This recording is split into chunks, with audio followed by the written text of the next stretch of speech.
தனுசு ராசி நேயர்கள் அனைவருக்கும் வணக்கம். தனுசு ராசிக்காரர்களுக்கு அடுத்த 32 நாட்கள் கிரகநிலைகளின் அமைப்பை ஆராய்ந்து பார்க்கும் போது இதுவரை இல்லாத அளவிற்கு மாற்றம் என்று சொல்லக்கூடிய வகையிலும் உறுதியாகவே கிரகநிலைகளின் அமைப்பில் ஏற்படக்கூடிய அதிரடியான மாறுதல் காத்திருக்கும் மகிழ்ச்சி என்று சொல்லக்கூடிய வகையில் அடுத்த 32 நாட்கள் ஆனி மாதத்தில் பல்வேறு வகையான மாற்றங்களையும் வாய்ப்புகளையும் சந்தர்ப்பங்களையும் உறுதியாகவே ஏற்படுத்தி கொடுப்பதால் எதிர்பாராத அதிரடியான மாற்றத்திற்கும் வளர்ச்சிக்குமான நல்ல வாய்ப்பும் சந்தர்ப்பமும் இந்த வேளையில் மிக வலுவாக தனுசு ராசிக்காரர்களை தேடி வருவதற்கான முதன்மையான வாய்ப்பும் சந்தர்ப்பமும் கிடைக்கிறது. ஏனென்றால் தனுசு ராசிக்காரர்களை பொறுத்த வரைக்கும் இந்த மாதத்தின் துவக்கத்திலிருந்து குறிப்பாக சப்தமஸ்தானம் என்று சொல்லக்கூடிய 7ஆம் இடத்தில் முழுமையாக சூரியன் அடுத்த 32 நாட்கள் குருவுடன் இணைந்து வலம் வரப்போகிறார். 22ஆம் தேதி முதல் வித்யாகாரகரான புதன் மிகவும் வலுவாக ஆட்சி பலம் பெற்று 7ஆம் இடத்தில் வலம் வந்த சூழலில் தற்போது அஷ்டமஸ்தானமாகிய 8ஆம் இடத்திற்குள் நுழைகிறாருங்க. இது மிக பெரிய அளவிலான மாற்றத்தை உறுதியாகவே தனுசு ராசிக்காரர்களுடைய வாழ்வில் ஏற்படுத்தி கொடுக்க போகிறது. அதோடு மட்டுமல்லாது 29ஆம் தேதி முதல் ஆட்சி பலம் பெறுகிறாருங்க சுக்கிரன் ரூணரோக சத்துருஸ்தானத்தில்.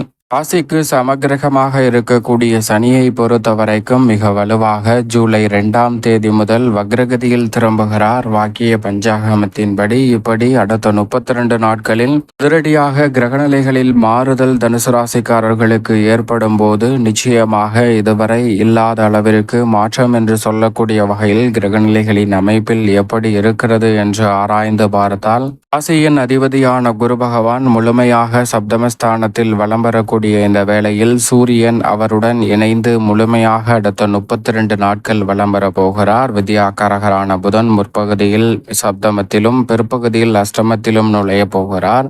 பெரும்பாலும் குருவுடன் இணைந்து சஞ்சரிக்கக்கூடிய இந்த வேளையில் மிக சிறப்பான வாய்ப்புகள் உறுதியாகவே கிடைக்கும். ஏனென்றால் குரு பார்க்கின் கோடி நன்மை என்று சொல்லக்கூடிய வகையில் குருவின் சுப பார்வையும் மிகவும் அபரிவிதமான மாற்றத்தையும் முன்னேற்றத்தையும் ஏற்படுத்தி கொடுக்கக்கூடிய வகையில் ஜென்மராசிக்கும் அபரிவிதமாக கிடைக்கிறது. எனவே மிக பெரிய அளவிலான காரிய தடைகள் சிரமங்கள் சிக்கல்கள் இந்த தருணத்தில் உறுதியாகவே தகர்த்தெறியப்பட்டு மிக சிறப்பான வாய்ப்புகளையும் சந்தர்ப்பங்களையும் நிச்சயமாக தனுசு ராசிக்கு சந்திப்பதற்கான சூழல் நிறைவாகவே கிடைக்கிறது. ராசிக்கு 3 மற்றும் 2ஆம் இடத்தின் அதிபதியான சனி திருக்கணிதத்தின்படி சுகஸ்தானத்தில் நுழைந்திருந்தாலும் பாக்கியத்தின்படி தைரியத்தில் ஆட்சி பலம் பெற்று மிக வலுவாக ராகுவுடன் இணைந்து வலம் வருகிறார். இந்த சூழலில் அவர் வக்ரகதியில் திரும்புவது உறுதியாகவே நீங்கள் எதிர்பார்ப்பதை காட்டிலும் அதிரடியான மாற்றத்தை தனுசு ராசிக்காரர்களுக்கு ஏற்படுத்தி கொடுக்கிறார். 9இல் மிக வலுவாக மோட்சக்காரகரான கேதுவும்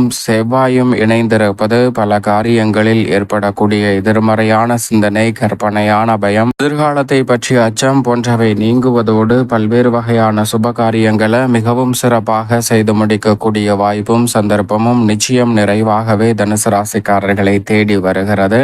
மேலும் இந்த வேளையில் 6 மற்றும் 11ஆம் இடத்தின் அதிபதியான சுக்கிரன் ஆட்சி பலம் பெறுகிறாருங்க. பூர்வ புண்ணிய ஸ்தானத்தில் முற்பகுதியிலும் பிற்பகுதியில் ஆட்சி பலமும் பெறக்கூடிய இந்த தருணம் என்பது உறுதியாகவே அதிரடியான மாற்றத்திற்கு வழிவகை செய்யக்கூடிய சிறப்பான வாய்ப்புகளையும் சந்தர்ப்பங்களையும் நிச்சயமாக ஏற்படுத்தி கொடுக்கிறது. அதோடு மட்டுமல்லாது 12 இடங்களிலும் மாறி மாறி வலம் வரப்போகிறாருங்க சந்திரன். ராசியின் அதிபதியான குருவிற்கு நட்பு கிரகமாக இருப்பதோடு மட்டுமல்லாது ராசிக்கு சகாயமானவராக பார்க்கப்படுகிறார். எனவே அவர் இந்த வேளையில் 12 இடங்களில் மாறி மாறி வலம் வந்தாலும் பெரும்பாலும் நன்மையும் முன்னேற்றமும் நிறைவாக ஏற்படுத்தி கொடுக்கக்கூடிய வாய்ப்பையும் சந்தர்ப்பத்தையும் நிச்சயமாக தனுசு ராசிக்காரர்களுக்கு உருவாக்கி கொடுக்கிறார். இப்படி நவகிரகம் என்று சொல்லக்கூடிய 9 கிரகநிலைகளின் அமைப்பும் அடுத்த 32 நாட்களில் இருக்கக்கூடிய இந்த தருணத்தில் எதிர்பார்ப்பதை காட்டிலும் அதிரடியான மாற்றம் என்று சொல்லக்கூடிய வகையில் கிரகநிலைகளில் இந்த 32 நாட்களில் ஏற்படக்கூடிய மாறுதல் என்பது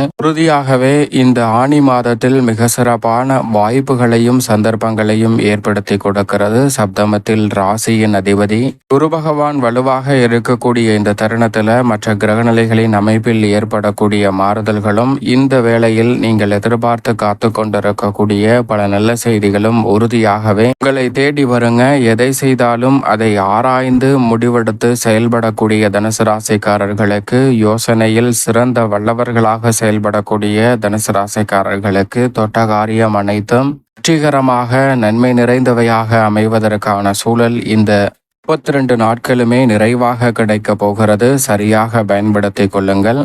மேலும் வித்யாகாரகரான புதனை பொறுத்த வரைக்கும் 7 மற்றும் 10ஆம் இடத்தின் அதிபதியாக பார்க்கப்படுகிறார். சப்தமாதிபதியும் கர்மாதிபதியுமாக இருக்கக்கூடிய புதன் மிக வலுவாக சப்தமஸ்தானத்தில் இருந்து அஷ்டமஸ்தானத்திற்குள் நுழைவது சற்று சாதகமற்ற அமைப்பாக பார்க்கப்பட்டாலும் கூட ராசியின் அதிபதியான குருவின் பார்வையில் புதன் பகை கிரகமாக தான் பார்க்கப்படுகிறார். எனவே கெட்டவன் கெட்டிடில் கிட்டிடும் ராஜ யோகம் என்று சொல்லக்கூடிய வகையில் சிறப்பான வாய்ப்புகளும் வித்யாகாரகரான புதன் அஷ்டமத்திற்குள் செல்லக்கூடிய இந்த வேளையில் நிச்சயமாக எதிர்பாராத வகையில் நன்மை நிறைந்த சந்தர்ப்பங்கள் உண்டு. திடீரென கடை திறத்தல், புது வீடு பால் காய்ச்சுதல், புதிதாக பல்வேறு வகையான சுப நிகழ்வுகளை மேற்கொள்ளுதல் போன்ற அனைத்தும் நிறைவாக கிடைப்பதற்கான சந்தர்ப்பம் நிச்சயமாக உண்டு.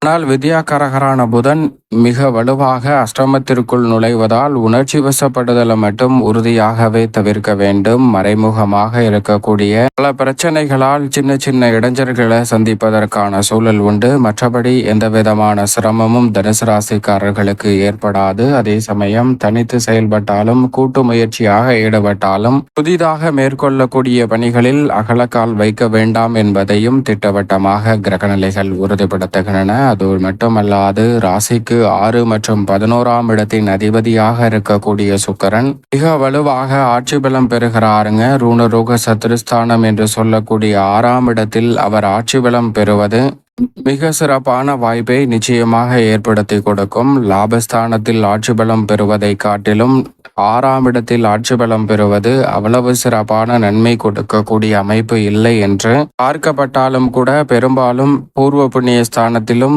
மிக வலுவாக ருணரோக சத்துருஸ்தானத்திலும் ஆட்சி பலம் பெறக்கூடிய சுக்கிரனின் அமைப்பால் இந்த தருணத்தில் நிதானமாக செயல்படுவதற்கான சந்தர்ப்பம் உண்டு. கடன் வாங்க வேண்டிய சூழல் ஏற்படுவதற்கான சாத்தியக்கூறுகள் இருக்கிறது. அப்படி கடன் வாங்கினாலும் கூட அவற்றை அத்தியாவசிய தேவைக்காகவும் புதிய முதலீடுகளுக்காகவும் மேற்கொள்ளும் போது நீங்கள் எதிர்பார்ப்பதற்குரிய நல்ல வளர்ச்சி உறுதியாகவே உங்களை தேடி வருவதற்கான சந்தர்ப்பம் நிச்சயமாக தனுசு ராசிக்காரர்களுக்கு உண்டு. தனித்து செயல்படும் போது அதிக கவனம் மிக முக்கியமாக கலைத்துறை, அரசியல் துறை சார்ந்த பணிகளில் நிச்சயமாக தேவைப்படுகிறது என்பதை திட்டவட்டமாக சுக்கிரன் உறுதிப்படுத்துகிறார். சனியை பொறுத்த வரைக்கும் ராசிக்கு 2 மற்றும் 3ஆம் இடத்தின் அதிபதியாக இருக்கக்கூடிய சனி பகவான் மிக வலுவாக இந்த வேளையில் அக்ரகதியில் திரும்பி இருக்கக்கூடிய தருணம் என்பது நீங்கள் எதிர்பார்ப்பதை காட்டிலும் அதிரடியான மாற்றத்தை நிச்சயமாக ஏற்படுத்தி கொடுக்கும். பொதுவாக அவர் வக்ரம் பெறுவது சாதகமற்ற அமைப்பு என்று பார்க்கப்பட்டாலும் இந்த வேளையில் அவர் திருக்கணிதத்தின்படி